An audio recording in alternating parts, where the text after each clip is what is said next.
are you turning every no into yeses? We're seeing that 97% of investors are passing opportunities because there are missing elements. And since 2020, there is a reduction in funding across the board, especially in digital health, 57%. Now, how can you connect with the investor to share with them the key points that they want to hear so you can close that deal? Today, we are continuing our discussion with Kat, a sales expert, who are sharing with you the 5 personalities that you have to be able to communicate with every investor, strategic partner, and client. Welcome to Provider's Edge, the podcast that helps healthcare entrepreneurs and innovators break down barriers and control their business, life, and future with valuable action steps.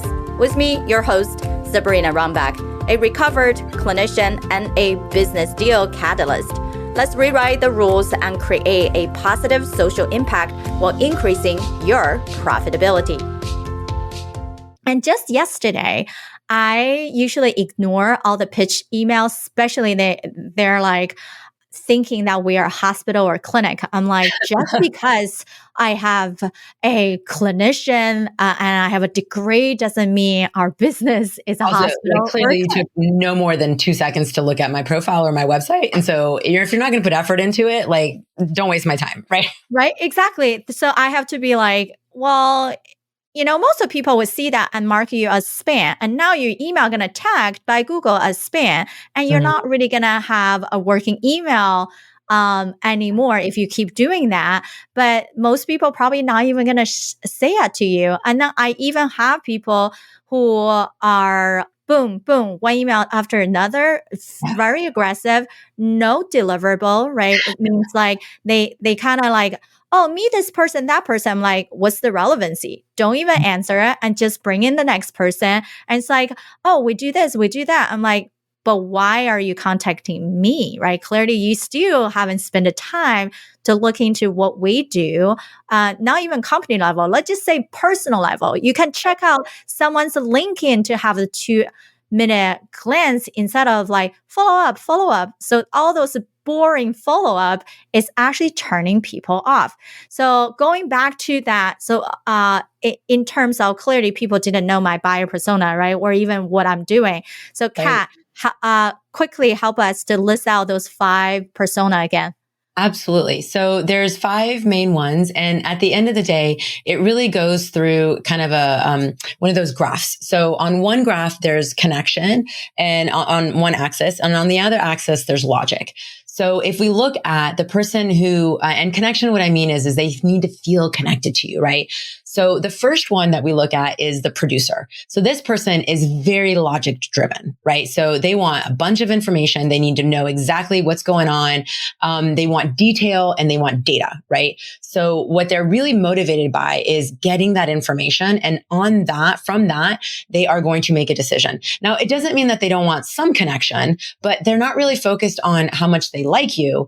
That can sway between 2 people that look very similar in terms of making an investment, right? And so I'm looking at it from the VC perspective of, and not all VCs are only just producer kind of people, right? So yes, all of them want data, but they don't always make their entire decision based off of that. And so if you only ever do that, then you're only going to get a certain kind of VC investor.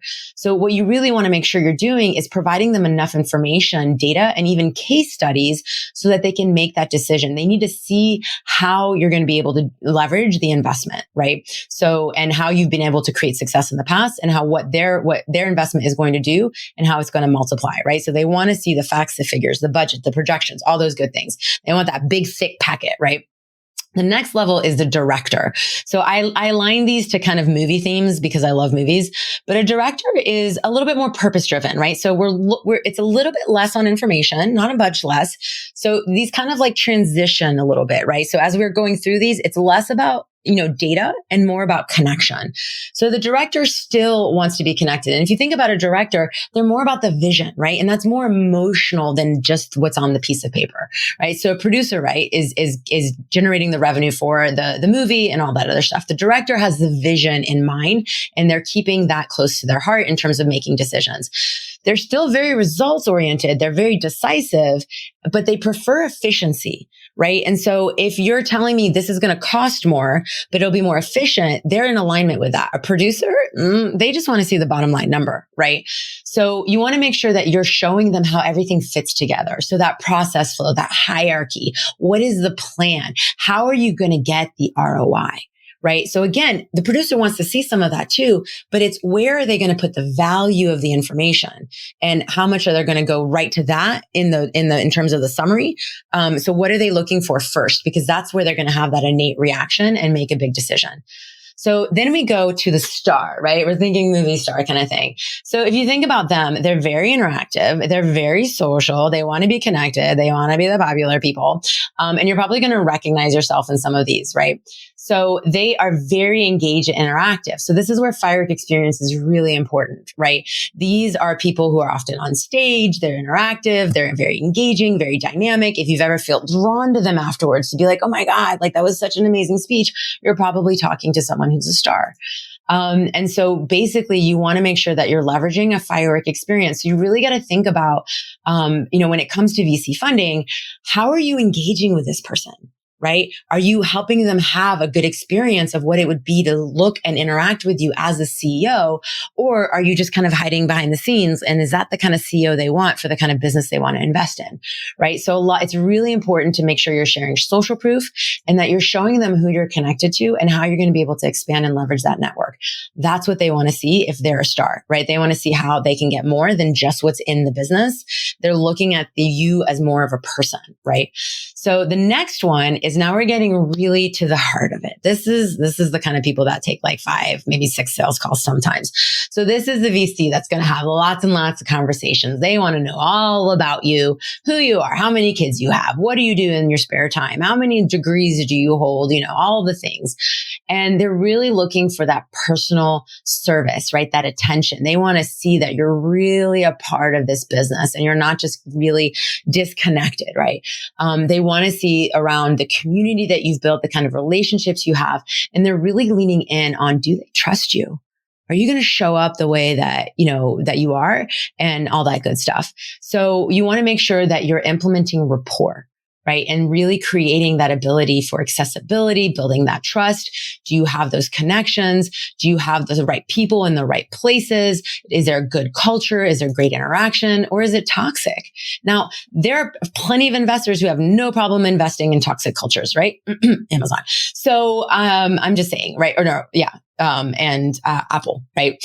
So those are the kind of, there are plenty of investors. Hell, there's even people like us who are crew members who will invest in a toxic culture because we know that it's going to produce a result.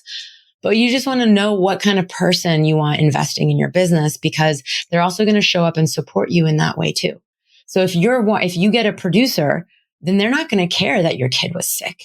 They're not going to care that you broke your arm. They're not going to care that you've been working 92 hours this week. Right?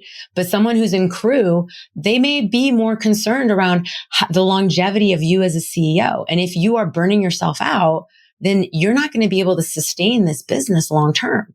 It has a direct effect on the same logical outcome, but it's their approach to the relationship of who you are and how you're showing up in the business too. Now, there is a 5th category, and I put this one in there because sometimes this happens, and it's the stunt double. This is where you kind of have no freaking clue who this person is, how they show up. Maybe they're a little schizophrenic. One day they're one way, one day they're another, but you might not be able to really pinpoint, or maybe they're a little bit of a mix. They could be like 40-60, right? And you just can't really quite tell. And the beauty of everything that I do is all of the buyer types are addressed as your strategic approach. So you want to have certain components in place. And so one of the things with a stunt double, though, is they do value originality. They are very individualistic. So it's kind of like the star, but like very ego-y, right?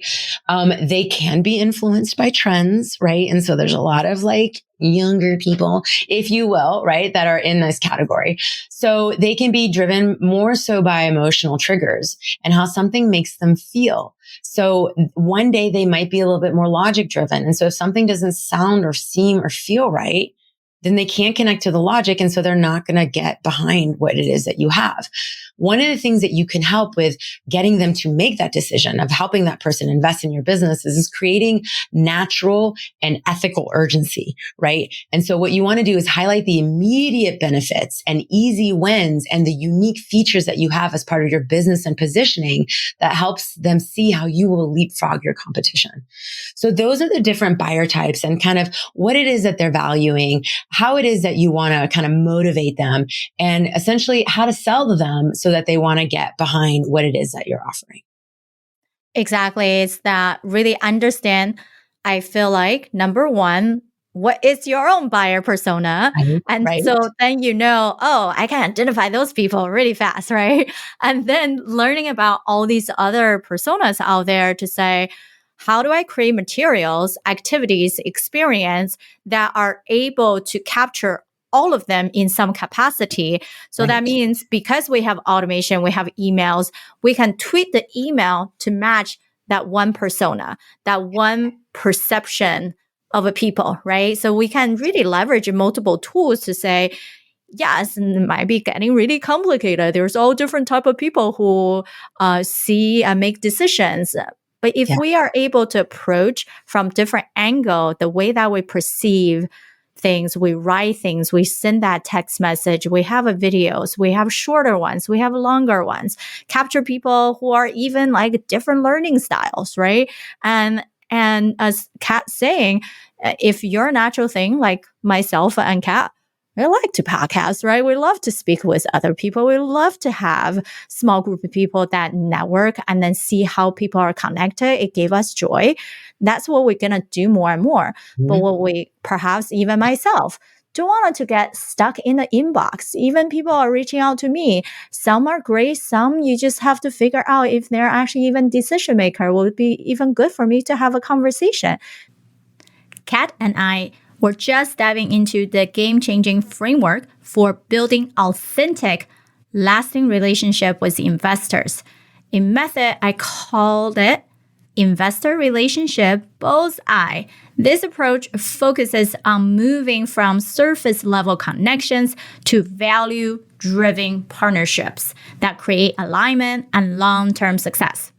Kat highlighted how understanding the 5 investor architect producers, directors, stars, crew members, and stunt doubles allows founders like you to tailor your communication and engagement strategy for maximum impact.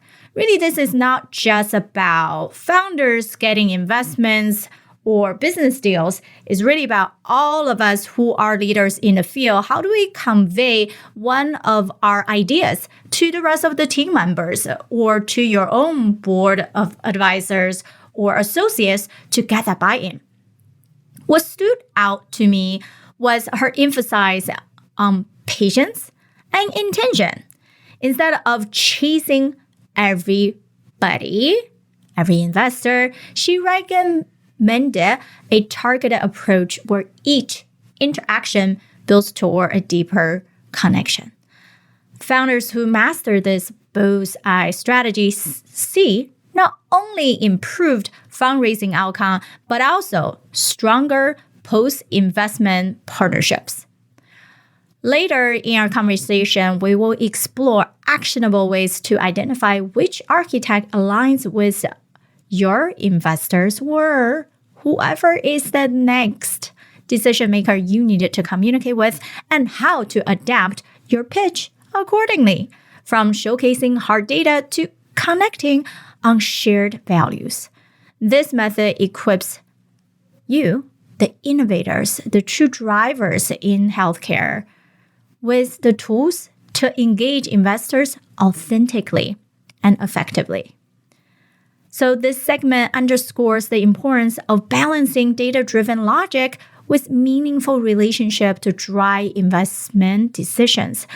I have always said in any type of business, there is a mind, body, soul. Too many people who are innovators are stuck in that physical part of the business, which is all the data, all the research, how the molecular level, they are different, they are great. But if you're losing the mind of the business, which is the relationship, and if you're also lost on the soul of the business, which are the human capital, on the people driving the change, you're not actually connecting with everyone. So whether you are targeting venture capital, angel investors, or strategic partners, today's insight will help you to create an investor engagement system that is both sustainable and impactful. When we align our communication style with these different personas, we're not just closing deals, we're building partnerships that actually last. And have you noticed similar patterns in your investor or partner relationships? Definitely comment at wherever you're hearing this, and love to hear your insight, and make sure to tag me, Sabrina Runbeck, your thoughts. And especially if you're posting on LinkedIn, let's continue to challenge the norm for your business and the healthcare so we can drive meaningful change together. All right, let's get back to the rest of our show. So if I don't like that, then I want someone who's like, don't care to be in the spotlight, to be out there, but they do want to build those relationships behind the scene, right? So how to do that is really learning about yourself, learning about the people on your team, figuring out your own skill set, ability, and then start creating variety of things and not everything, right? Kat said there's 23, right? Yeah. And we spit out a few different things, but you don't want to get overwhelmed to say, oh my gosh, we're going to adopt like 5 out of the 23, right? That's not. No, it's like 2 or 3, and you create an ecosystem, right? And within those, it's just this interactive modality. So I have something called the Conversion Bullseye. And what it is it's at the middle are your clients. These are the people that are saying yes. On the outside, which means the holes on the wall, because if you don't have really good aim like me, a lot of times when you're throwing a dart, it's going to end up on the wall and bouncing off and on the floor, right? So what we want to make sure is that aim, right, is getting consistent on getting to the bullseye. Our whole approach with our marketing is to get people off the wall onto the bullseye, onto the target, if you will. And I'm not really like a fan of like target because it's super aggressive, but it's the best analogy I've been able to come up with so far. And it's about moving them into the circles, into the next round, right? And so if we look at the first one, is all about connection. So just connecting with someone on LinkedIn. And that's the thing, is that it's easier to hit the outer rim one when you're just showing, because there's more space for you to hit it. But as you go into the bullseye and go down the target, it becomes harder and harder to target that specific area, if you will. And so the next level is all about the conversation. Now, this is where people get triggered. It's how do we go from talking about the weather, right? Something super superficial, to whether we should work together. That whether to whether turn of the conversation has everything to do with what you're putting out there in terms of your marketing. Are you allowing someone to make a decision? Is what you're putting out there solving a problem that's making someone a better buyer? And it's the same thing with VCs. What is it that you're providing them that shows them that you're the right investment to be making compared to the 30 million other people who do exactly what you do? Because this is still a sales process. Hiring someone is a sales process. When you are interviewing for a position, it's a sales process. Everything that we're doing is a sales process. And so you really need to know who's on the other side of that conversation, because it is a back and forth. So if you're not willing to have a conversation, you're never going to get to the most important part, which is the sales conversation, right? So afterwards, when we go to that next level, so it's connect, converse, and then close, that's when we want to make sure that we've provided all the details. It is an experience. You don't necessarily want to provide the investment amount, what you're going to get in terms of stock right off the bat. You want to have a couple of interactions before that happens. Now, it doesn't mean that it can't happen fast. You could have, and I've seen it, met someone, have a VC, and invest 2 weeks later. And it could also take you 2 years. But are the conversations that you're having on a regular basis with those two groups? Because if it's not, then you're leaving opportunity on the table. And so it's really looking at who's in the pipeline. Do you know their name and their face? Or are you constantly having conversations with people around, hey, I've been following you for ages and I'm ready to talk to you now? That's great. Also, that sucks because I would rather know the name and the face of the person so that I can purposefully and strategically interact with them, give them an experience so that they can make that decision faster. And then I know how to focus on them if that decision is no. It's okay if it's no, then that means that there's something I can do. I can turn a no into a yes, right? That's what most of us have done in our businesses. If you think about it, people say no to us all the time. Actually, 97% of the time, people are saying no. Someone reads a piece of your content, they didn't invest with you. That's a no. Someone came to a workshop, didn't invest with you. That's a no. It's not a no forever, but if you're not putting systems and processes to help continue to encourage, engage, interact, and nurture that person to the close, then you're not serious about business. It is about putting structure, process, systems, and repeatability in your business so that you can achieve your goals, whether that's in a VC investment, angel investors, clients, or even getting the next opportunity from podcasting to speaking on a stage. Exactly. It's all those creative ways that we can create connection, right? As Kat said, like wherever that is, you B2B business, probably you're going to be on LinkedIn a lot. If you are not so ready for big publicity, stop doing podcasting, right? Like you're going to get your message very confused and you don't have a clear call to action. So knowing where you are and doing the best way, and then it's like, what's the next step? What's the next step that you can have a more of an authentic conversation back and forth, and knowing different buyer persona, maybe giving them more time, maybe follow up a little bit. Don't follow up too much for those fast decision makers. Then you're gonna like really bother them, right? They're like, why are you like bombarding me? Right. And then for the people that you're at the stage to really convert, then you have to have the right resource together. So that's why even for us, we build capital readiness scorecard. It's a dashboard across 12 domains of your business. You have a score of your perception. Fundamentally, are you there?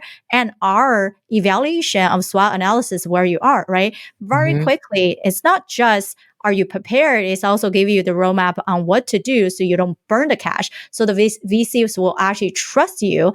Just like what Kat is saying, it's not just getting the funding and chasing one after another. Oh, how much more funding do I need? Right? It's a strategic way of showing them that we have what we need to do what we promise we can deliver so you can get the buy-in. And sometimes we minimize how much work it needed to be, and we just kind of throwing things out there like it's a numbers game. But it's not a numbers game. It's a human relationship, strategic building. Amen. That like high ticket sales, which is all VC, right? Like they're not investing $100, right? There's commas, there's zeros in the investments that they're making. So whether you're trying to close a high ticket client or you're closing a VC, at the end of the day, all of this happens through relationships. Referrals are fantastic. But like I said it before, only 3% of people are ready to buy right now. That means that even in the VC world, only 3% of VCs right now are ready to invest. Let me share a powerful insight from our conversation so far about the art of building strategic relationship, especially when seeking investment. Kat introduced this brilliant concept of conversion bullseye. Moving from initial conversation to meaningful conversation to successful close. What's fascinating is that only 3% of VCs are ready to invest at any given time. This isn't about playing a numbers game. It's about building authentic relationships and understanding where each potential investor is in their journey. This is exactly why we created the Health Tech Showdown, our monthly private investor event where healthcare innovators meet high-stakes opportunity. Think Shark Tank meets The Apprentice, but specifically for healthcare innovative leaders. 4 selected contestants get to work with industry experts to refine their pitch and strategy before presenting to investors on stage. It's not just about the funding opportunity. Winners receive variable media exposures too, and a bootcamp right before they go on stage so they can be properly prepared. Think back on the 5 buyer personas. each investor might look something different to make a final judgment. And as a whole firm, whether you're dealing with angels as well as private equity and VCs, they become more specific on the whole picture. So it's not just about your hard data of why you're so special and your accuracy and the specificity of your solution. It's actually everything else that make up on how well you can put the best business proposal together, your marketing strategy, your sales conversion, and how you run your whole team. And those will be things that we dive into more for the contestants. And for all the general ticket holders for this private event, you actually get to have a Q&A session with our industry leaders. The beauty of this form is that it aligns perfectly with what Kat and I discussed. It's about creating the right experience and showcasing your value in a way that resonates with different investors' personas. If you're ready to take your healthcare innovation to the next level, join us at the next Health Tech Showdown. Go register and apply to be a contestant at healthtechshowdown.com. All right, let's get back to the rest of our interview with Kat. That means that you need to convince 97, and even in the 97, 7% are getting ready to be in the 3. 60% are getting ready to be in the 7 to get to the 3. So that means that out of all of the population, you only have a 70% chance of closing. So what do you do with the other 30? Now, most bro marketers are going to say, get rid of them, get them off, get them out of your life. No. How many of us have referred people that we've never worked with? So this VC, it's not my thing. Maybe I'm not a tech VC and you're a tech company. It's just not in alignment. It's not going to happen. But that doesn't mean that as a tech VC, doesn't mean that I don't know a product VC, right? Or that I might not know an angel investor that actually is looking to expand their portfolio right now. But if you don't manage that relationship, and if you just treat people like credit card transactions, then you're just making things so much harder. It's not about the now. It's the long-term relationship. And so if you don't play the long-term game, you're never going to give yourself opportunity for short-term success either. Right. And I think that plays in the masculine and feminine energy, right? So when we talk about, yes, women get less funding, but what have we do to not just be verbal about the problem, but actually do something positive to show up in a different way to get to that point, right? So women are better at building relationship and seeing and more calculated decision. So there are even the Kaufman Foundation showed technology companies owned by women generate 35% higher return on investment, right? So then you question why are we not getting enough funding? But instead of saying that way, can we flip a switch to say, how can we get more funding? What am I already doing that so well? What do I have to pivot? What do I have to double, triple, quadruple on so I'm not scattered? So I can get to the right people, the right ventures, the right angels, the right people who truly believe in you to open up their network and their support group. And then you can all work collaborative together for this mission. Because at the end of the day, investors also have to believe in you as an individual, your companies, your ability to expand, and your ability to execute and having the foundation to do that. And so bring back to Kat's very first point is make sure you document everything, because if we start doing our due diligence, we're start going to ask all those, right? If you're not really together, you're not ready for that higher level of funding. But nevertheless, we can talk about this and this is definitely 2 episodes. And so I'm so excited for Kat being here, and excited for all of you guys to really think in big picture. Whether you just started and not too long getting fundings or bootstrapping, and be very clear on who you are, what you love to do, who are the people on your team that can balance off in different ways to have the right sales strategy in place that's measurable, doable, repeatable. And then thinking about, okay, where are we going from there, right? And when you guys are much more established, awesome. You have those people. Probably you have a CMO, right? And then you also have a sales director.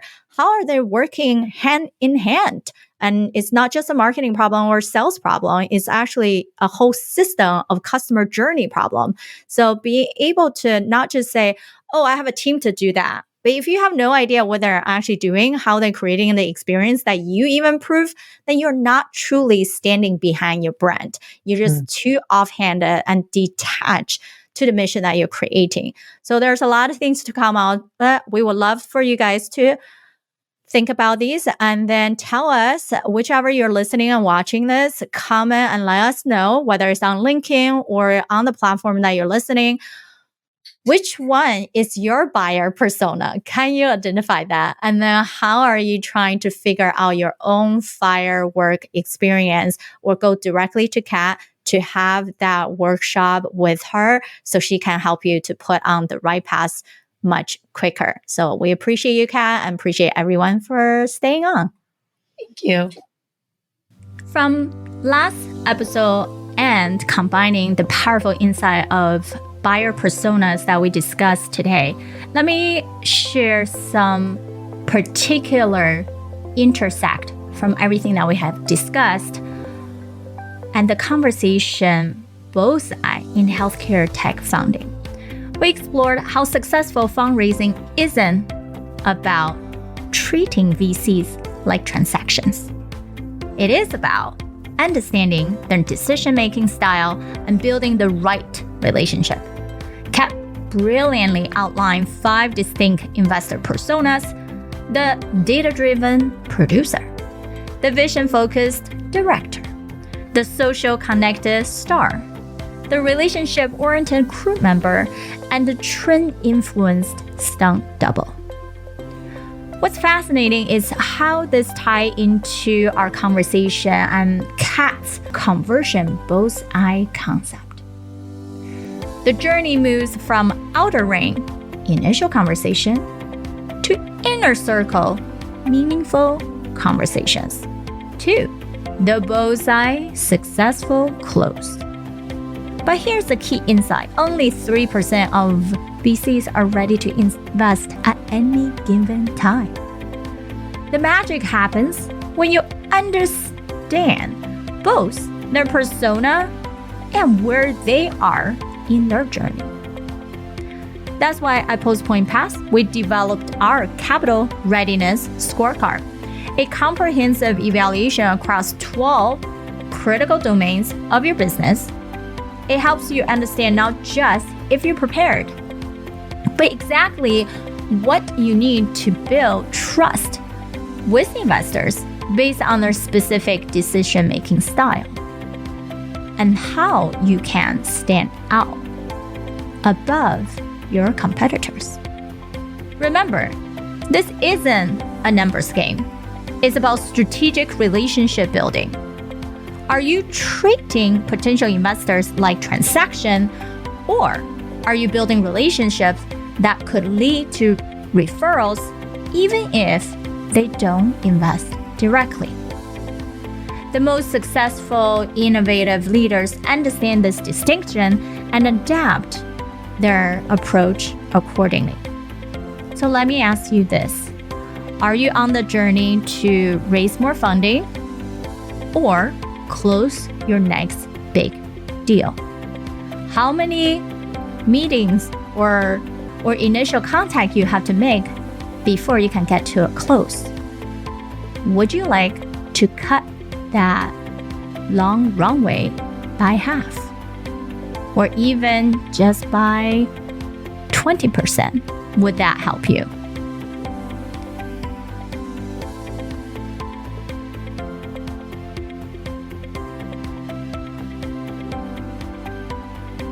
We're here to support you, and the simplest way is for you to dive into our investor network and industry experts.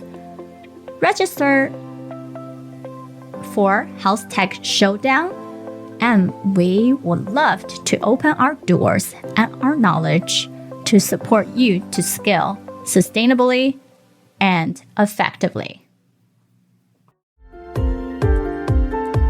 Thank you for tuning in to Provider's Edge podcast. We hope you enjoy our latest episode and found the insights and tips helpful.